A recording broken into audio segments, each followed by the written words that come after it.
So welcome to my gallery. We are going to talk about a fantastic Rodin sculpture, Femme agenouillée en torsion. So, kneeling woman in torsion. And I wanted to talk about different levels of appreciation of this work. This is what Rodin is famous for, really, the nude woman. The thing is, though, there are many different levels that we can engage, or that we can use to engage with the sculpture. One is that it's actually a sculpture. It's not a woman, because no woman would be, headless and armless. It's definitely a sculpture. It's an object. And Rodin was very aware of that. And one thing that he did in this sculpture, and often in his work, is that he left what are called here the seams. The seams are the points of contact of the different parts of the mold. And he leaves these intentionally to show that it's actually an object, it's actually a sculpture. It's not a woman. It's a representation of a woman, but it's not a woman. It's an object. And there's a very interesting abstract relationship to the emptiness, to the negative space. And this is something that he's also very interested in. So you have to think that photography was invented in 1840 or in 1839, according to whether it's Daguerre, a French invention, or what was his name, the inventor of photography, the English photographer, I don't remember, Fox Talbot. So in any case, photography is invented in 1840, 1839. Rodin is born in 1840. And therefore, as he grows up and as he becomes an artist, artists no longer have the task or the obligation to reproduce reality. So one starts thinking in other ways, one of which is abstraction. And this, think Hans Arp, think Brancusi, who come right after. Brancusi was actually Rodin's student. He famously said, after leaving Rodin's apprenticeship in Rodin's studio, he said, "Nothing grows in the shadow of a great tree," Rodin being the great tree, and Brancusi therefore going on and becoming, Constantin Brancusi. But the fact is that these artists that I mentioned work into abstraction. And this sculpture already has a very abstract quality to it. By the same token, though, if one goes back to the representation of the woman, there's something hugely interesting, or that I find hugely interesting, that's been very, very noticed in this exhibition. She has small breasts. She doesn't have a perfect butt. And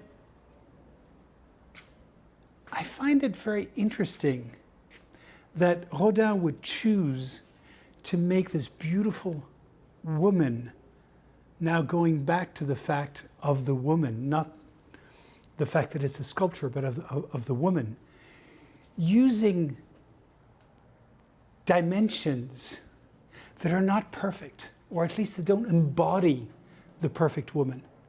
And it makes her so human in so many ways. It's in that way, a real celebration of a woman, a real woman, as opposed to an ideal woman. Think Greek sculpture, think antiquities, where, women become so stylized, especially men become so stylized. No, this is this is really a real, in a way, a real woman's body. So this is contrary to what I said earlier. It's a sculpture of a woman, so it's not a woman, but yet he represents her very much as, a female figure. But yet, here, leaves this unfinished. The figure really comes out of the clay, of the original clay, really comes out of the material that he used to mold her. So therefore, this brings you back again to the fact that it's not a woman, it's a sculpture. It's a man-made object, an object made by Rodin. The non finito, as the unfinished is called in artistic lingo, I guess, is a whole topic in and of itself. Because Rodin in 1880 receives a commission to make the gates, the door of a great museum. And he works on this for the rest of his life. He works on this for 40 years, which becomes known as the Gates of Hell. And in 1881, or in the early 1880s, he goes to London and he sees the Elgin marbles. He sees the Greek marbles that are all broken, that are all non finito. This harks back to Michelangelo with his slave, the dying slave of Michelangelo actually comes out of stone, is also non finito. Apparently, in Michelangelo's time, the non finito had more to do with the fact that what was finito, what was finished, belonged to God or was God's creation. And humans could only aspire to something tending towards this ideal of something finished.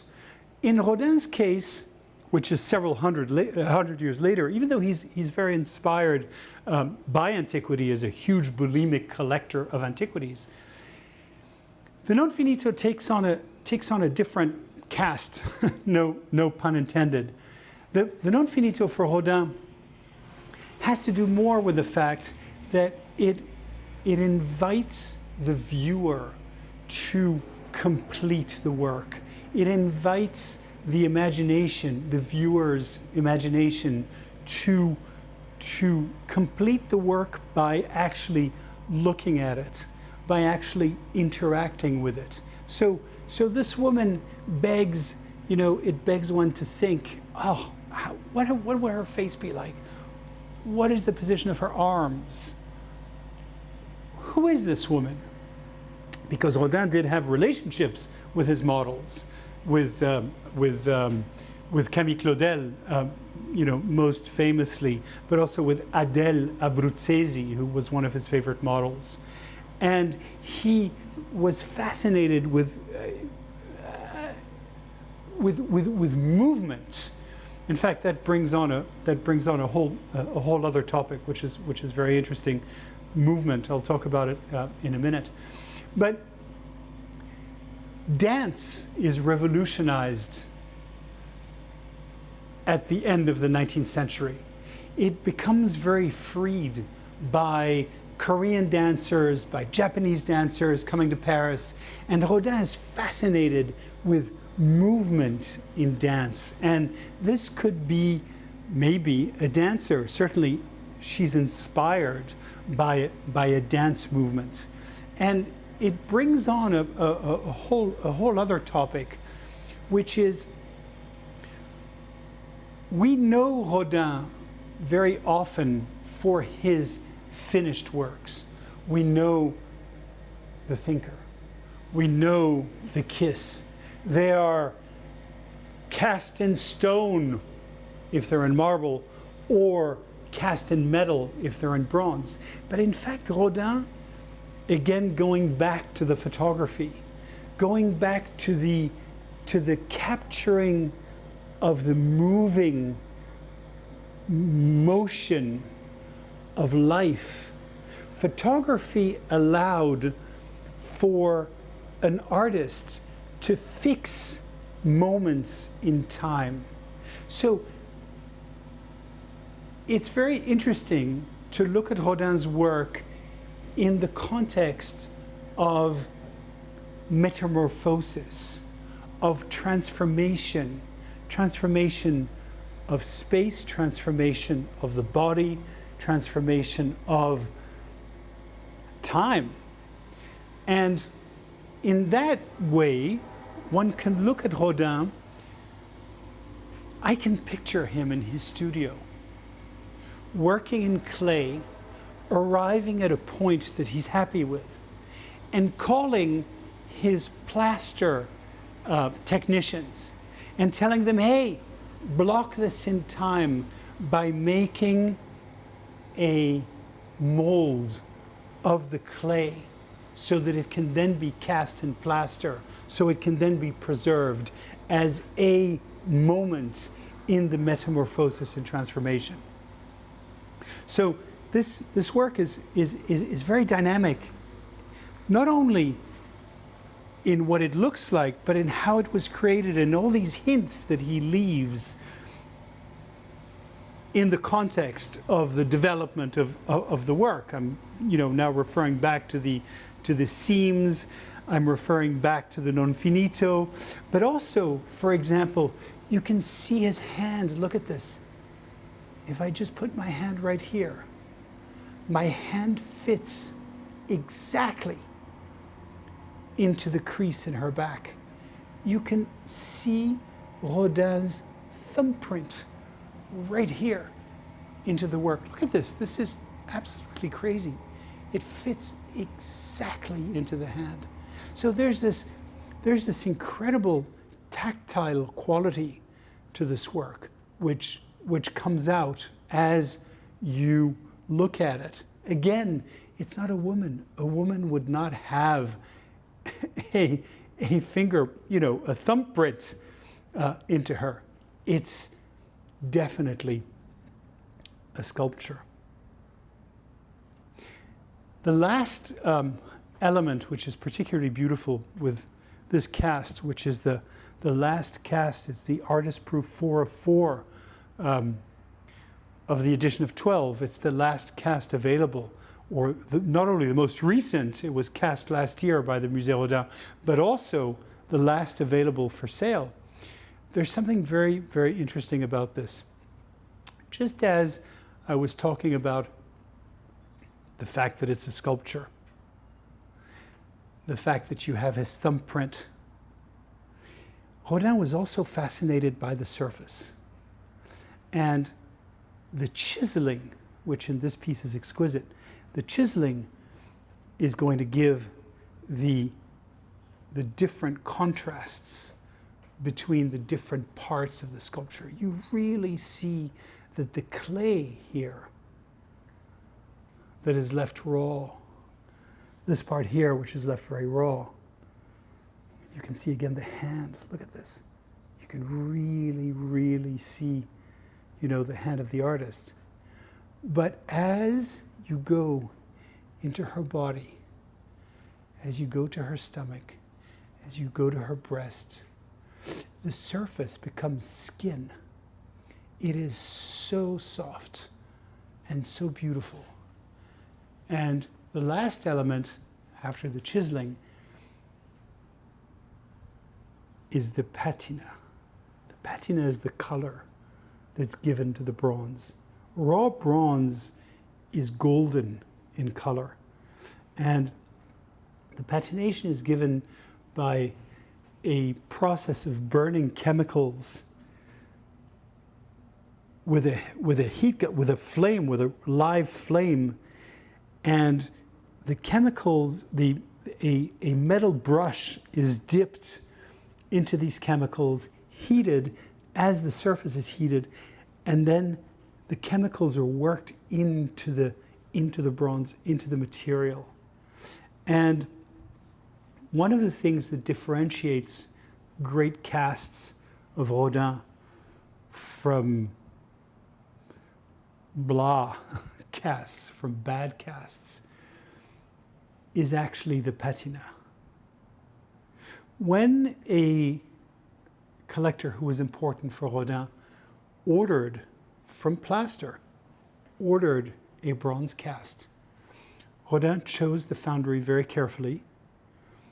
As the Musée Rodin does today, this was either cast by Suisse Fondeur or by de Coubertin. I would have to check. But both are extraordinary foundries. I think it's Suisse, but I'm not 100% sure. In fact, let's see, copyright by Musée Rodin. There should be the foundry mark somewhere.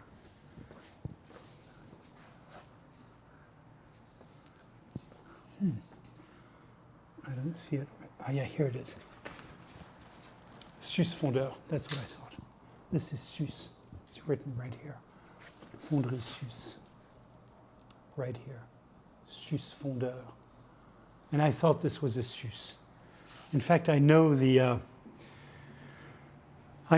they have, this is an art that's getting lost. I know that they have a lady at Suisse who does extraordinary patinations. In fact, I once placed in a great collection a Torse de l'Ombre, and it was patinated. I'm sure it was patinated by the same lady at Suisse. So the patination process is interesting because it evolves through time, through the oxidation of the bronze. What one tries to do is to apply the patination layers. And hopefully in this way, as the overlayer oxidizes in certain areas, the underlayers appear. So if you already have at this early stage, because this was cast in 2023, if in the early stages of the process you already have different colors, but it's more than different colors, it's different layers, different depths of color, different depths of material. Chances are, in fact, it's absolutely sure, that in the process of oxidation, these differences in color are going to be emphasized.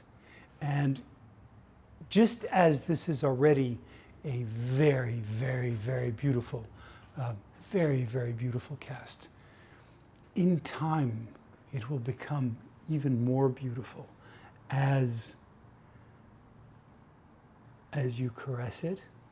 You're not supposed to. One isn't supposed to, because there's acidity in the human body which affects the bronze. For these recent bronzes, I think they actually benefit from being touched. The trick is, of course, not to have any rings. I took off my ring so as not to scratch it. But also not to always touch it in the same place. Because if you do, you're going to have an oxidation mark in that same place.